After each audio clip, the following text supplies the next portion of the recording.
Hello, Night Nation. I'm Trace Trelko from the Sons of UCF, joined by Eric Lopez of the Black and Gold Banneret. Welcome to Around the Kingdom. Elo, hello. Hello, Trace. Coming up on the fastest UCF show around, Trace and I debate, is McKenzie Milton the right guy to develop this quarterbacks in this room for UCF football? Trace and I will debate that. Plus, basketball got a win, which means the opponent's coach got fired. We'll explain that. And y'all met baseball and softball. They may not have been on ESPN Plus this weekend, but that doesn't mean Trace and I don't have opinions on what happened. We'll tell you about it all coming up right here on Around the Kingdom. Before we get going with all of that, Elo, let us welcome in the third member of our team. He is Adam Eaton from the Sons of UCF. Keeps an eye on the clock, keeps us on our toes. Adam, hello. Gentlemen, good evening. I'm glad to see you two here. I was afraid maybe you gave away your seats, but I'm glad to see you two are long-term commitments here at Around the Kingdom. Thank you, Adam. Check back with you soon. You know, Elo, we led with what we were dubbing Ticket Gate a week ago. The news breaking in that day as we recorded of UCF's decision to reach out to longtime season ticket holders in general, and say, play by our rules or, risk the consequences. And then a lot of backpedaling since. What did you make of the fallout now of Ticketgate? Terry Mahajer, apology of sorts, and, UCF trying to walk it back to some degree. Well, I give them credit for apologizing. Clearly, they listened to the backlash. I think you always have to listen to your customers. And if your customers, you've upset them for whatever the reason, you better, address it. And I think he did. So I give him credit for that. I mean, I'm one that, tends to kind of, let it go. But I'm not a season ticket holder. So I'm more curious on those people, how they feel, because I'm not qualified for that. I never had season tickets. You did at one point. Do you feel satisfied? Do you still have questions or agitation? Well, I want to answer that and also say a week ago when we discussed this, you were trying to understand the motivation behind it. Mahajer's talked a little bit about that motivation, ticket brokers and the like, but whether emails went mistakenly out or not. I actually find all of this to be a big mess that I think has caused some lasting damage for the Mahajer brand. Now, you can't buy too much into message boards and social media. It gives you just a snapshot of the fan base, but I think you rankled the wrong people here. And this wasn't just about hot dogs. This is about performance and consistency of good quality performance. And I think they got to get some things right for a while now and not have these sort of missteps and these sort of self-inflicted wounds. What if football has success with Scott Frost? That's not what that ultimately would be what judges him is based on the football hires. If they do well, people forget very quickly, right? I really do. If football's doing well, I don't think people are going to think back to this 6 months from now. If right? Correct. If they win. I think you're right. I mean, I think that covers a lot of problems in any athletic department. If football, your gravy train, is making money and filling the stands, and I think people will get over it. The people that are threatening to cancel season tickets, they'll probably not. They'll just. I will say this real quick, and I know we're out of time. Yes, you're trying to get the brokers that are in the market to resell tickets. I think you and I have talked about it. There's been times where UCF has announced sellouts, and then we're like, wait a minute, this ain't packed, right? So they're trying to go after those people. I think that's a losing battle. You're never going to win that battle. To me, it's not worth it if it comes at the risk of agitating people that actually are your seats that are invested in your program. That's why I don't think it was a cause. I understand the cause. I just don't think it was worth it in the big picture of things. Sometimes you just tip your hat, and it just is what it is. Be glad some people are buying your tickets because they're going to be buying their tickets to see the UCF football team this fall with some questions at the quarterback position. Will it be Dylan Risk? Will it be a new face at the quarterback when they start on opening night against Jacksonville State on a Thursday night? But my question here to you, Trace, are you comfortable with former night great, future UCF Hall of Famer McKenzie Milton coaching this quarterback group? It's an interesting question, Elo. It, to me, seems a bit of a risk hire, Dylan Risk. Wow. There, right? Would a Big 12 program hire a guy like McKenzie Milton with the resume that he has, a couple seasons offensive analyst up in Tennessee, right? I think Night Nation has a great deal of affection for McKenzie Milton, but isn't it a bit of a leap to see him in this position? And with the influence of Scott Frost on the play calling and with what you have in the quarterback room, right? How do you evaluate his performance over the course of the season? I know we talked a couple weeks back about whether he might draw some ire from fans, and I suggest that he will if things don't go well. I do think it's a lot of nostalgia in that hire. I'm not taking away from McKenzie's abilities, certainly. And I think we saw when he was sidelined that he could be an effective coach on the sidelines, even as a player, right? But it is a bit of a risky hire as Coach Frost works to assemble that roster of coaches. And so I think it is a bit of a risky hire. I do not, for a couple of reasons. Number one, Scott Frost is a former quarterback himself. What do you think, that he's not in the room? You don't think he's going to ignore the quarterbacks all year? That's number one. Number two, who was McKenzie Milton's quarterback coach when he was here? Oh, goodness. I don't remember now. You're hitting me cold on that. I don't know. Mario Verduzco. Oh, Mario Verduzco. Former guest. Right. Did you? Yeah, if you watch the episode with right. him, with Adam on the Sons of UCF podcast, do you really weren't sold that this guy really was the reason why McKenzie Milton was successful? I don't. I think, in fact, I'm not convinced that he was the actor on Weekends with Bernie's. That's what I came about when I watched that episode. I think he was the character at Weekend at Bernie's. So no, I don't think it's that big of a deal. If the UCF head coach was somebody else, like a non-offensive guy or a non-quarterback, I might share your concern, but not here and not with Scott. Can McKenzie Milton, the quarterback coach, live up to the reputation and the nostalgia of McKenzie Milton, the quarterback at UCF? That's tough shoes to fill. It's the same question that Scott Frost is probably the same question you could ask to Scott Frost. They're both in the same boat. Well, after you've had a chance now, you heard some of the interviews that have come out of that media availability with Coach Frost and all of his assistants. Elo, what's your big takeaway there? What do you think about the staff that Coach Frost has assembled? That this staff, acknowledges that people have questions about them. People like you questioned him. You're questioning Alex Grinch. You're questioning arguably the greatest quarterback in program history. Only you would question him being back at UCF. You, Trace Trelko. And I think all of them like that. I think they all understand that, though. They're being honest about that, which I like. So they know they have something to prove. That's the mantra, it seems like, with this staff. That's what stands out to me. Yeah, I have said this before, right? I like seeing a McKenzie Milton, a Jordan Johnson, a Sean Beckton, guys with ties to UCF. We've talked about that for years. It just hasn't happened in the evolution of UCF until now. You're starting to see more of the mix of these guys. But you hit on something that I think as a program, as an athletic department, UCF would be wise to regain that chip on the shoulder, right? They talk about it as players and as coaches, but just that mentality of the athletic department, the little engine that could. UCF against the world, right? I think some of that's been lost in translation the last couple of years. Gus Malzahn comes in and wants to be SEC, and UCF is not SEC, right? We need to be the little engine that could and fight back against the big guys. Back when it was UCF against the cartel, there needs to be more of that mojo. I think that's a great point. 100% right on that. Like, we're not an SEC program. You're not going to be flocked with media people coming out on Sunday nights to, talk to your coordinators. That's not going to work here.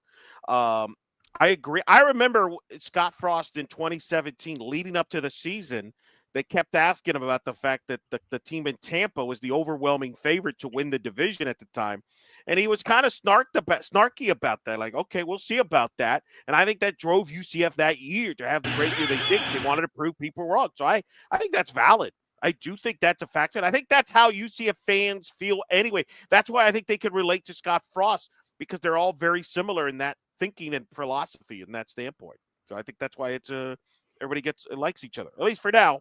They do anyway. We shall see how long that goes. Of course, UCF is in a Power 4 conference now, unlike back then, which might be a good thing maybe, because there's some proposals going out, according to a Yahoo article, that the power conferences, Trace, not the NCAA, the power conferences want to control the policy in athletes' compensation. Your reaction to that, Trace?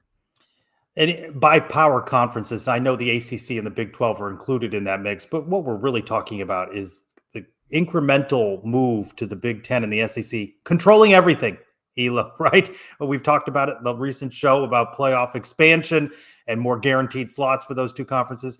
They just want to squeeze everybody out, right? They're going to eventually be playing games against one another for TV dollars. How is that good for the sport? Either college football, college basketball, if it's controlled by two. Hire a commissioner already and give them the authority. Say what you want about the NFL, but they do empower their commissioner to make decisions, and he caters to what they collectively want to do, and they gotten rich in the process. The problem is you can make an argument they sort of have a commissioner. His name is Greg Sankey. That's the problem. And Greg Sankey seems to get his way with help from his buddy at the Big Ten. That's the problem. Those two guys are trying to run the sport, and we've seen that. That's why all this realignment has happened, Trace. This all started with Oklahoma and Texas going to the SEC. The SEC didn't need them. Come on. It's all because of the mighty dollar. The reason they're doing it is they want to be like the NFL light in that they want to build this big TV product to have all these marquee matchups and get revenue from all of that. Switching gears, Elo, you mentioned it off the top. UCF men's basketball snaps its 7-game losing streak. A Sunday afternoon win over Utah that cost Utah's coach his job as he was terminated Monday. Is there light at the end of the tunnel? Did you see something in this? Perhaps, Elo, maybe as much as you can lose 7 games, maybe you can string together some wins and turn this out to be a respectable season after all. Well, clearly not Utah. They decided to just say we've seen enough. We're going to fire you after losing to UCF. After beating Kansas and Kansas State a couple weeks ago. Yeah, that's kind of crazy. I'm not going to lie. That's kind of wild. Did you say something to him that got him fired? Like, what did you do, Trace? Nothing. Just Cherico, wasn't it? Cherico was the one. Cherico. Yeah. All right. Not yet. No, I'm not sold. They got to win. They needed it, and they gutted it out. Big move by Darius Johnson there with the way they finished. They got behind terrible early. I don't know. We'll see. They play Kansas State Wednesday. Kansas State is limping. Crawford, their big guy, 6'10", who's making $2 million this year, by the way, via NIL money. What do you think, Trace? Real quick. Do you think Crawford from Kansas State, $2 million, is making more than UCF's roster in basketball? I don't know the answer. What do you think? Probably. Yeah, right? Well, he's out with a knee injury. He got hurt last Monday there. So UCF could be shorthanded. I think that's a winnable game. UCF has a winnable game against Oklahoma State. So, yeah, I think they have a chance to finish. At TCU, possibly a winnable road game? TCU's playing better recently. Here's the problem, Trace. I don't know. This team, would you not agree, has been the most dumbfounding team of the Dawkins era. They haven't played defense. At times they look great offensively. There's ISOs. There's guys missing games left and right. Either they're sick or they have an injury. I mean, good Lord, the Oklahoma State game, everybody was out. Heck, Mark Daniels was out.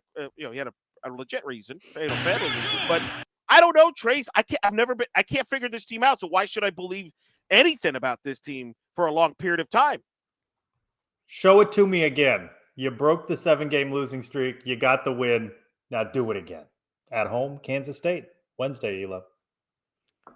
Be there or be square, as they say.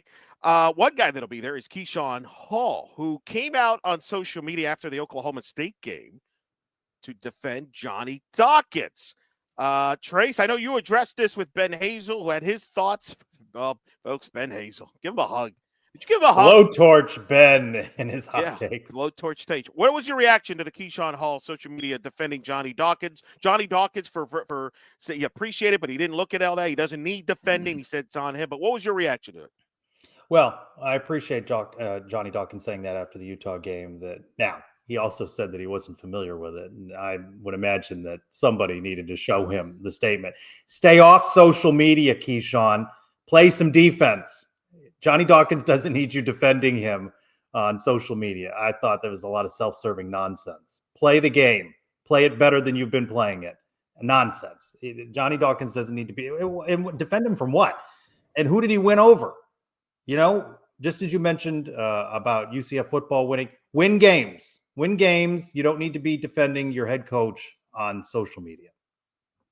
Right. You got to bet. The way to do it is on the court, to your point, right? I will say this, though. I find this interesting.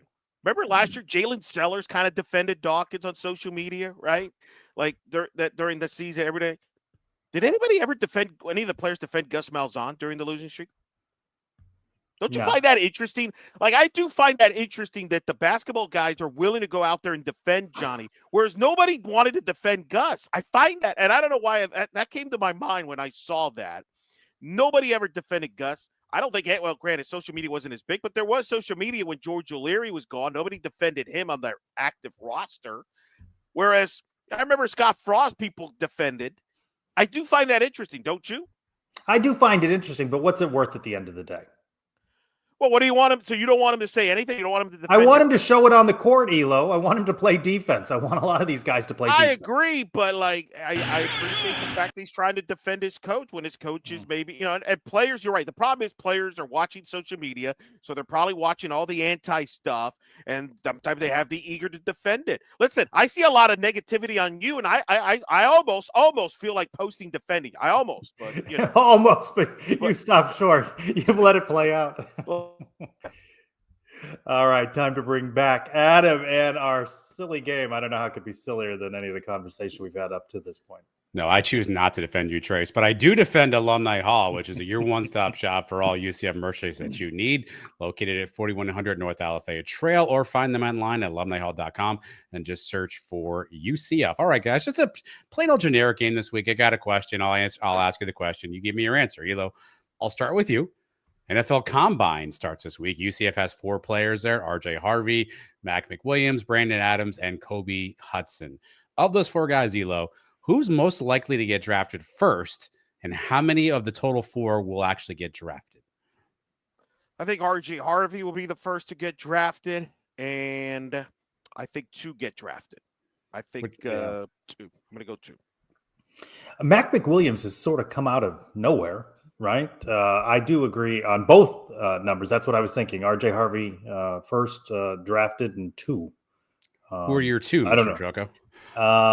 I don't think Kobe's a no. RJ's a yes.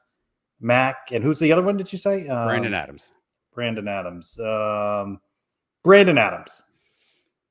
Elo, who are your 2 draftees? I think this week is big for Kobe Hudson. He has to prove that he can hold on to the football. And if he has a good turnout, it runs well, he could sneak in as the second guy. Otherwise, it'll probably be one of those defensive backs guys, whichever one has the better combine.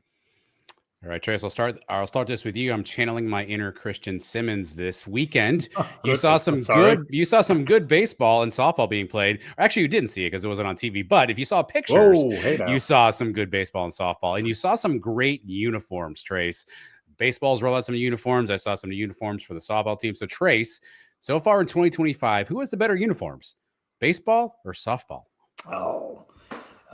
Baseball wore all gold recently, so I'll give the nod to baseball. Elo, softball hasn't worn all gold. Right? Well, gold top only was not gold, not gold pants, white pants. Well, they don't need the gold pants, but that's what I meant. Yeah, gold baseball winner. Gold. What are you, Brian W. Peterson now? Yes, I'll take that on uniforms. Gold. I think that's the only team that's worn gold. No, softball has not worn gold at all.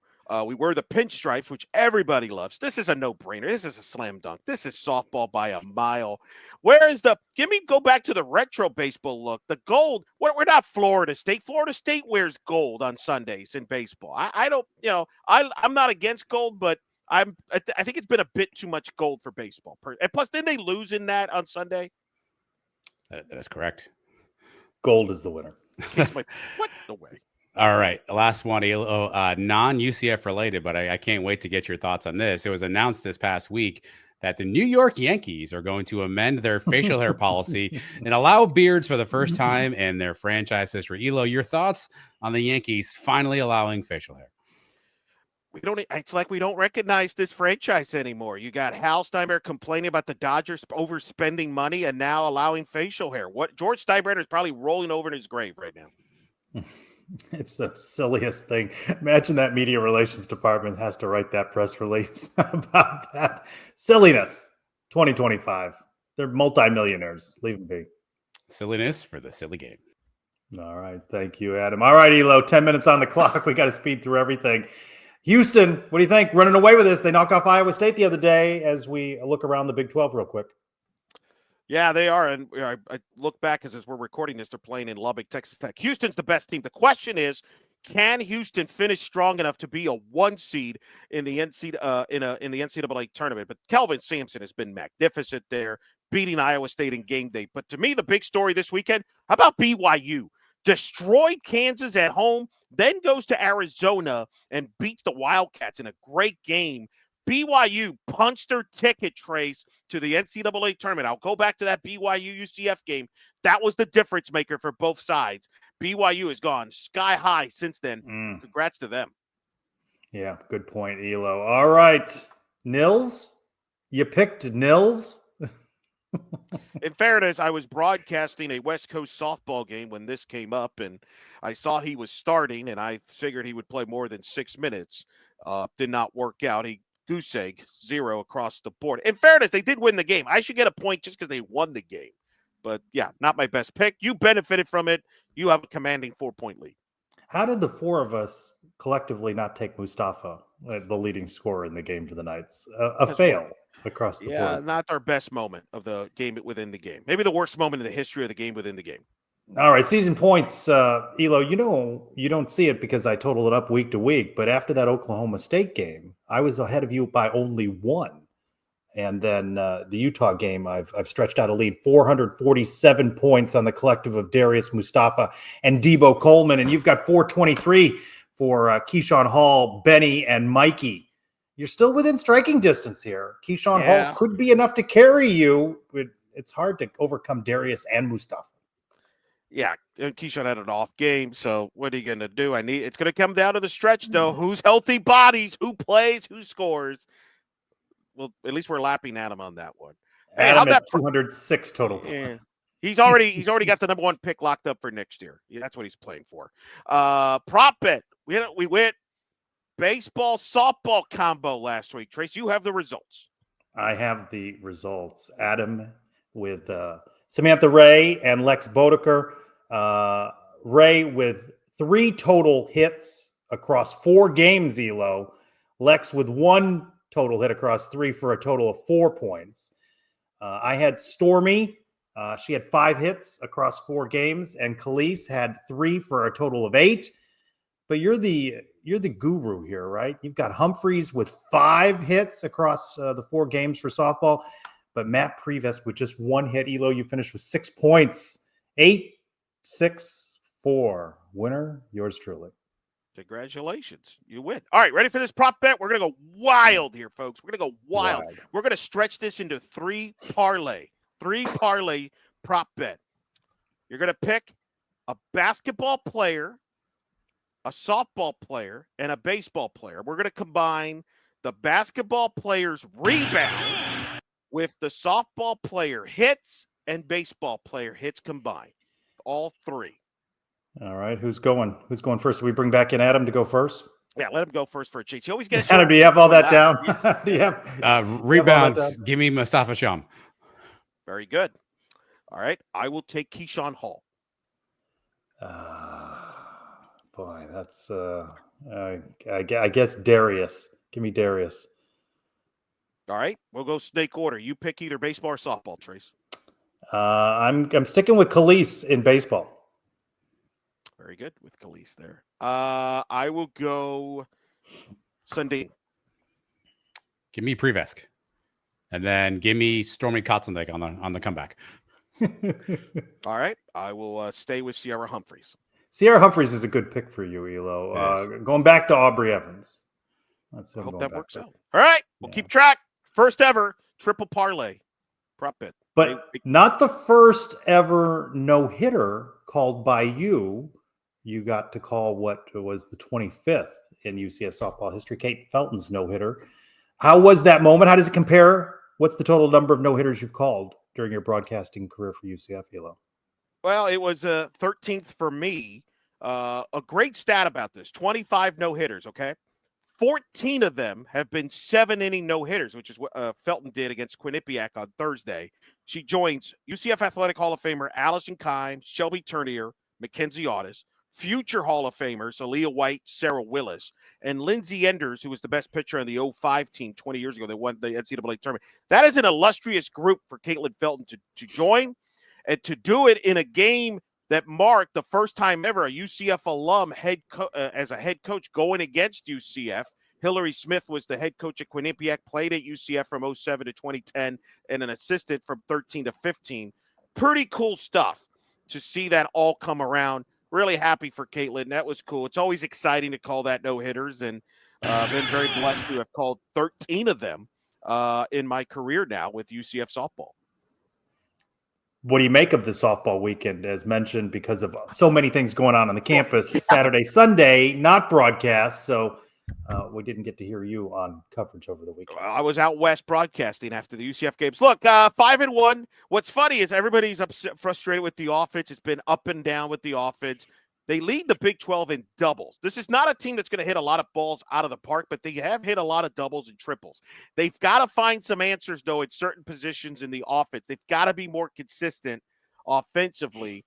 On the pitching side, because what happened was Friday against Florida Gulf Coast, you end up using Vega, Lopez, and Felton, your three best arms, arguably. So what happens is you reschedule this game with Ohio State, who's got a pretty good offense, and you're using Caitlin Cochran, who's probably your number 5 right now, and they hit her pretty good. You dug yourself a hole. You bring Lopez in for a third day in a row, and it didn't work out. So that being said, they're 12-6-1. I know it's early, but they're 24 in the RPI unofficially. That's pretty good. This is an important week. They go to FAU's ranked in the top 25 Wednesday night. Big opportunity for a resume. And then this weekend's tournament, they're going to play a North Florida team that maybe has the best two-way player in the country that leads the country in home runs. So that's going to be a challenge. Georgia Southern's another team in this tournament that beat Michigan this year. So they got to fine-tune some things this week, because then after this week, Trace, Big 12 play starts. Big 12 play. They go to Tucson to take on top 10 ranked Arizona, who has one of the top 10 offenses in the country over there at Hillebrand. Oh, boy. Yeah, that gets hard. Baseball, Elo takes 2 of 3. They dropped the Sunday game. They talked a lot about Sundays being important. 6-1 now. They don't match their 7-0 start from a season ago. Any cause for concern in the early going here, Elo? Yes. Can they hit good pitching when they face it eventually? They really didn't explode. And they will face it in the Big 12. Yes. Like Brian kind of would you not agree? You were there. They kind of controlled the majority of that series. They led all of UCF had to rally back. Right. Now maybe Klosterman with, former UCF assistant, maybe that's a bad matchup. Bryant didn't win their conference tournament. I get all that, but man, I have some questions. I know your own MP Ness is wondering if maybe they struggle against breaking ball pitchers. We'll see. It's early, but there's some questions there as they now go to FAU midweek and then go to Tampa to take on the Cows, which begs to ask the question, Trace, how fired up are you for the war on I-4? No? I don't care. I think it's fine to schedule. It's just like scheduling FAU and North Florida and Stetson. It's just another in-state game. I agree. I do not like it on the weekend, played on a midweek. I think it should be at a midweek. Yeah. And I'm fine with a home and home on the midweeks, but agreed. Not the 3 games there. Yep. All right, time to bring back in Adam. Adam, what did we get right? What did we get wrong? Educate us, please, sir. All right, here's what I got for you guys. You talked about listening to fan feedback. That's what Terry Mahadra said he was doing with the ticket stuff. He heard from fans. They didn't want to sit next to the opposing team. Elo, I was shocked. Weekend at Bernie's only grossed $30 million at the box office. And check this out. They made 3 of those things. There was a Weekend at Bernie's 2 and a Weekend at Bernie's 3. I saw 2. Wait, there's a 3? There's a third one. Yeah, don't even check it out. Okay, you guys talked about UCF football. A handful of alums also announced this week. Travis Fisher, Drico Johnson, Dimitri Brim joining the coaching staff in associate roles. The Utah coach you referred to was Craig Smith. He was 65 and 62 in 4 seasons. He's no longer the Utah coach. And Elo, I think the K-State player you're looking for is Coleman Hawkins, 6'10" big man. Jerome Tang said yesterday that he is out for a while and, quote, it's not close to him coming back. Interesting. Thank you, Adam. All right, one more thing before we go. Elo, UCF softball is going to the Dogs with Pups at the Plex on Friday night. and Elo and crew always welcome your furry friends' photos during the ESPN Plus broadcast. You have a lot of fun with that particular segment, and people really get into it. Look for new episodes midweek every week on the Sons of UCF YouTube channel and on the Sons podcast feed. That's where you'll also find Around the Kingdom Overtime. For Eric Lopez and Adam Eaton, I'm Trey Strelko. Thanks, everyone, for joining us for this week's Around the Kingdom.